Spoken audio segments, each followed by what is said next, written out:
الحمد لله نحمده ونستعينه ونستغفره ونؤمن به ونتوكل عليه ونعوذ بالله من شرور أنفسنا ومن سيئات أعمالنا من يهد الله فلا مضل له ومن يضلل فلا هادي له وأشهد أن لا إله إلا الله وأشهد أن محمدا عبده ورسوله أما بعد فإن خير الحديث كتاب الله وخير الهدي هدي محمد صلى الله عليه وسلم وشر الأمور محدثاتها وكل محدثة بدعة وكل بدعة ضلالة وكل ضلالة في النار. أعوذ بالله من الشيطان الرجيم. بسم الله الرحمن الرحيم. قاف والقرآن المجيد بل عجبوا أن جاءهم منذر منهم فقال الكافرون هذا شيء عجيب أإذا متنا وكنا ترابا ذلك رجع بعيد. وقال تبارك وتعالى في موضع آخر يا أيها الناس اتقوا ربكم إن زلزلة الساعة شيء عظيم سبحانك لا علم لنا إلا ما علمتنا إنك أنت العليم الحكيم. حسبي الله لا إله إلا هو عليه توكلت ورب العرش العظيم. رب اشرح لي صدري ويسر لي أمري واحلل عقدة من لساني يفقهوا قولي ربي زدني علما. اللہ رب العالمین خالق کون و مکان مالک ارض و سما کے لیے ہر قسم کی بڑائی بزرگی تعریف و توصیف ہے. اللہ کی آخری حبیب حبیب کبریا امام الانبیاء خاتم المرسلین شفیع المذنبین سرور کائنات نبی آخر زمان امام رسولان صلی اللہ علیہ وسلم پر بے شمار درود و سلام کے بعد حاضرین گرامی قدر، گرمیوں کا موسم ہے، دھوپ میں کافی تپش ہے اور آسمان سے سورج آگ برسا رہا ہے. اس روئے زمین پر اللہ رب العالمین نے انسانوں کو مختلف دقتوں، مختلف پریشانیوں اور مختلف تکلیفوں سے بچانے کے لیے اللہ رب العالمین نے ہر طرح کے انتظام کر رکھے ہیں. یہی آج گرمیوں کا موسم ہے، 40 ڈگری کے آس پاس درجہ حرارت ہے. آدمی اس کی حرارت سے اپنے آپ کو بچانے کے لیے، اس کی تپش سے اپنے آپ کو بچانے کے لیے اور اس حرارت اور تپش کے نتیجے میں آدمی کو جو پیاس لگتی ہے، اس پیاس کی شدت سے اپنے آپ کو محفوظ رکھنے کے لیے سایوں کا سہارا لیتا ہے. اگر اللہ رب العالمین نے اسے نوازا ہے، کتنے ہمارے ایسے دوست ہیں جنہیں اللہ رب العالمین نے مال و منال عطا کر رکھا ہے، وہ اپنے گھروں میں اے سی کا بندوبست کرتے ہیں. اللہ رب العالمین نے جتنا جس کو دیا ہے اپنی سہولت کے لیے، اپنے سکون کے لیے، اپنے بچوں کی دقتوں کو دور کرنے کے لیے وہ مختلف انتظام کرتا ہے. آج ہم یہ اللہ رب العالمین نے ہمیں چھوٹی سی جگہ، اللہ رب العالمین ان تمام لوگوں کو اس کا بہتر سے بہتر بدلہ دے جنہوں نے ہمارے رات کے لیے اس جگہ کا انتظام کیا کہ ہم نمازیں ادا کریں، جمعہ کا قیام ہو، اللہ کی بندگی کریں، اللہ کی عبادت کریں، یقین جان لیجئے جن لوگوں کا بھی اس میں رول ہے اور جن لوگوں نے یہ کام کیا ہے، یقین جان لیجئے ایک ایسے دن کہ جس دن مال و منال کی کوئی ویلو نہیں ہوگی، اس کی کوئی ویلو نہیں ہوگی، آج یہی ان کی قربانی اس دن ان کو انشاءاللہ کامیاب کرے گی، فائز المرام کرے گی۔ تو بات تھی کہ گرمیوں کا موسم ہے، گرمیوں کے موسم میں انسان اپنے آپ کو اس دنیا میں بچانے کے لیے کیا کرتا ہے؟ سائے کا انتظام کرتا ہے، چھت کا انتظام کرتا ہے، اور گرمیوں کے نتیجے میں جو پیاس لگتی ہے اس پیاس کو بجھانے کے لیے ٹھنڈے پانی کا انتظام کرتا ہے۔ گھر میں اگر پانی آ گیا کم ٹھنڈا ہے تو فرمائش کی جاتی ہے کہ فریج کا پانی لایا جائے۔ اگر فریج نہیں ہے تو باقاعدہ رمضان میں ہم دیکھتے ہیں، رمضان میں ہم نے دیکھا، آپ نے بھی دیکھا کہ جہاں فروٹس بکتے ہیں وہیں باقاعدہ برف کے تودے رہتے ہیں، اس کے ٹکڑے بھی لوگ خریدتے ہیں، جنہیں اللہ رب العالمین نے اتنا نہیں نوازا ہے کہ ان کے گھروں میں فریج ہو، وہ 10-10 روپے کا اتنا ٹکڑا لے جاتے ہیں اور باقاعدہ پانی میں اس کو گھولتے ہیں، اس کی ٹھنڈک سے اپنے آپ کو ٹھنڈا کرتے ہیں، اپنے اندرون کو ٹھنڈا کرتے ہیں۔ دنیا میں انسان اپنے آپ کو بچانے کے لیے ہر طرح کا جگاڑ کرتا ہے، لیکن یہ دنیا ہمیشہ رہنے والی نہیں۔ یہ دنیا، جس دنیا میں ہم اور آپ ہیں، یہ دنیا ہمیشہ رہنے والی نہیں ہے۔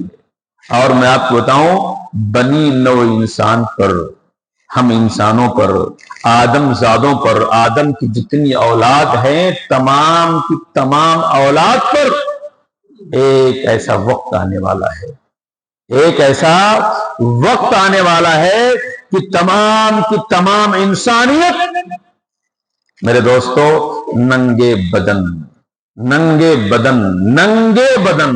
پیروں میں نہ جوتے ہوں گے نہ چپل ہوں گے۔ اور آپ کو بتاؤں آج یہ سورج کتنی دوری پر ہے؟ آپ کو خبر ہے؟